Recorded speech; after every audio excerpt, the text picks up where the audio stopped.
Welcome to our channel. Today we how to set up install a NEMA 14 to 50 outlet for EV charging, full guide step by step clearly.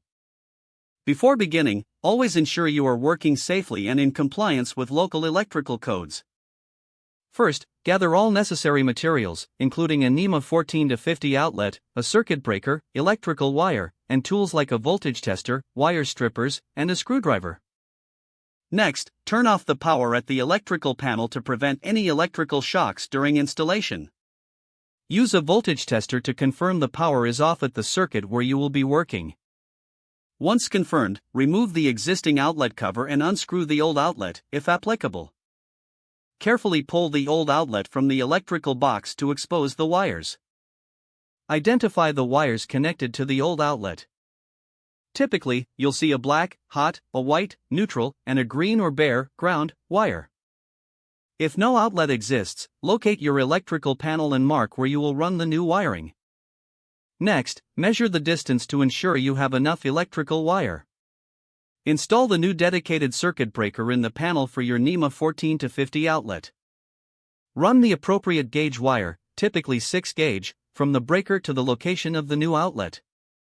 Secure the wire along the path using cable staples, making sure to follow local building codes. Now, prepare the wires by stripping about ½ inch of insulation from each wire end. Connect the black wire to the brass terminal on the NEMA 14 to 50 outlet. Attach the white wire to the silver terminal on the outlet. Finally, connect the green or bare wire to the green ground terminal. Carefully push the wires back into the electrical box and secure the outlet in place with screws. Replace the outlet cover to ensure safety and aesthetics. Return to the electrical panel and attach the circuit breaker for the new outlet. Turn the power back on at the panel. Use a voltage tester to verify the outlet is functioning correctly.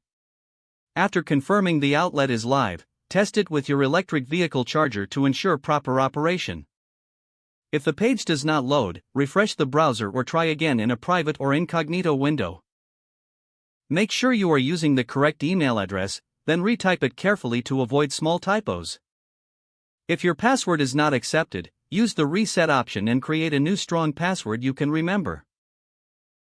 Check your spam folder for verification or security emails, then complete any requested confirmation steps. Enable two-factor authentication if available to improve account security and reduce unauthorized access risk. Don't forget to like this video and subscribe to our channel for more step-by-step tech guides.